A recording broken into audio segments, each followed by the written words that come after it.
Welcome to Introverts, Own Your Voice. I'm Tom Marcoux. And I'm Johanna McLeod. This episode is Move Forward Even When You're Criticized.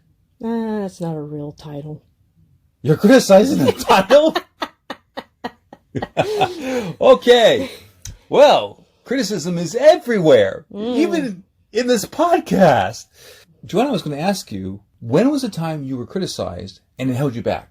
One time I was trying to read in class and I finally finished the section because I had been really struggling. The teacher said, okay, that's enough. And somebody in the classroom shouted out, I think so. And it's because of dyslexia. I had a hard time reading and it was very difficult for me. Somebody just went out and, basically you can't read, so shut up. Yeah, that tonality sounds like it was horrible. It was horrible. Right. We've had other conversations like that. You wanted to write, but how many years did you not write? Oh, more than 10 years. And this is the essence of what we're talking about here, is that this experience of criticism that hurts so deeply, or fear of getting new criticism, can stop us from moving forward. Yes. Fortunately, in this conversation, we're going to talk about what I call the 3 R's, so that you can handle criticism and you can move forward. Awesome. So the first R is rehearse replies. Now the interesting thing is, this is called wit of the staircase. And the old idea was that we would come up with things to say in response to someone criticizing us, but we would think about it 20 minutes later while we're walking down the stairs, getting out of the building. So we didn't know how to handle criticism. So I was working with a client, and this filmmaker was concerned because she had some material from early in her filmmaking that was slapped up onto YouTube. And she was concerned that she'd get criticism. And so we worked it out that she had responses like, did you laugh? Because it was some humor stuff. Or works for some, doesn't work for others. Or to say, that was early in my body of work. The whole point is, by having ways to reply, you feel stronger on the inside and you can handle it. So it sounds like eating a good breakfast will make you strong. Exactly. You're prepared. You have energy. So that's the first R. The second R is reduce exposure. Sometimes we take on maybe a project, or we're making a comment or something like that, that makes us too exposed. I've had clients who decided that they weren't going to reveal some childhood trauma quite yet in their career. They would wait till later because they didn't want to get defined by the one detail. But after they demonstrated that they're a performer or some form of artist or writer of books or something like that, after they established their creative identity, then later on they could go into other topics. But reducing exposure, you make a conscious choice.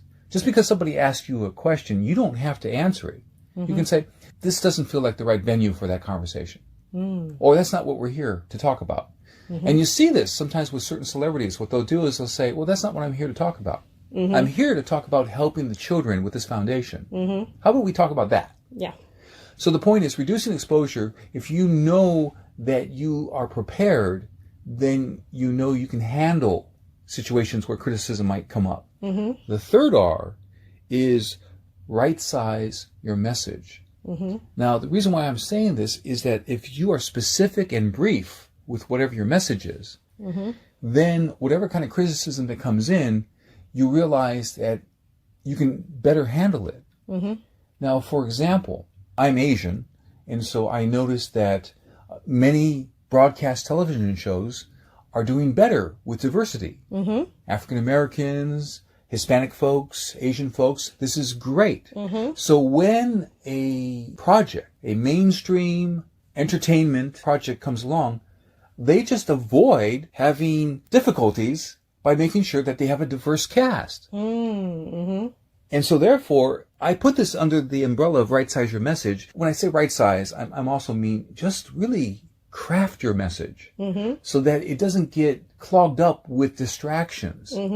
It would be distracting if there was a TV show that was not diverse and everybody wouldn't be talking about the subject of the show. They'd be talking about how there's no diversity in this cast. Yes. that would be distracting.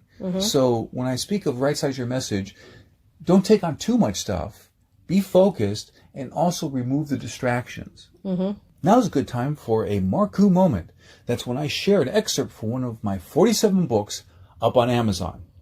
This book is Darkest Secrets of Charisma. The subtitle is Overcome the Lies About Personal Magnetism.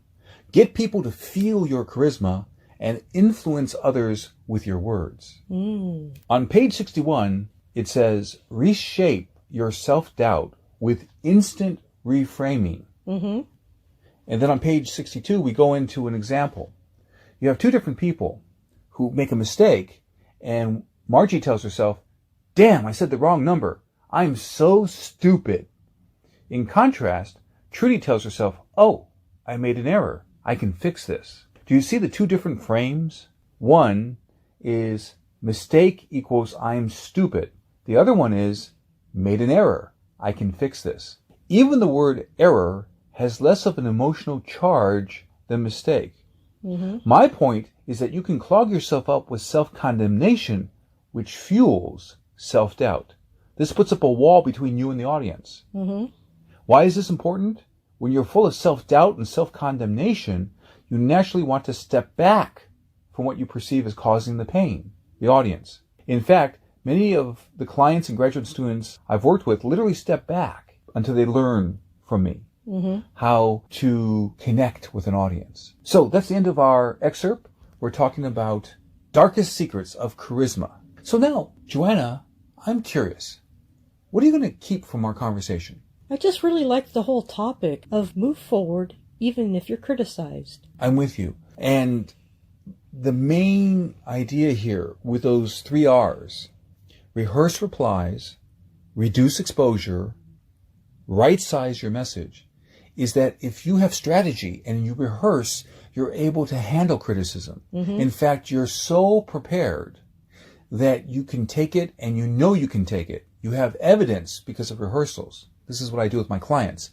I call it behavior change through incremental evidence, meaning that when they rehearse with me, something I call directed rehearsal, they get past something I call default rehearsal, which is when they ruminate and they have fears and they think of mistakes from the past. That's default rehearsal. That's kind of like a rumination problem that's rolling over and over again in somebody's mind.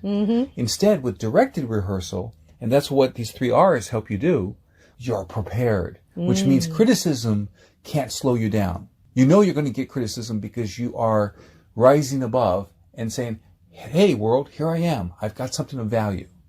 And your value is clear in you, and that's what makes you strong.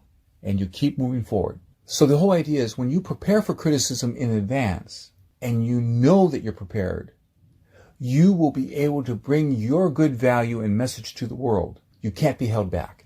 Thank you, Johanna. Thank you, Tom. Click to subscribe to this channel. And then you'll be supporting Johanna, me, and our message. Tom helps people in other ways. As a spoken word strategist and executive coach, I help people really connect and get yes. I help them with their speeches, pitches, video marketing, and networking. And I help them prepare for that crucial life-changing meeting. As you're ready to go to the next step, see special videos. Find out about my books and coaching at getthebigyes.com/next step. And so remember, perform at your best with words, strategy, and rehearsal for your success.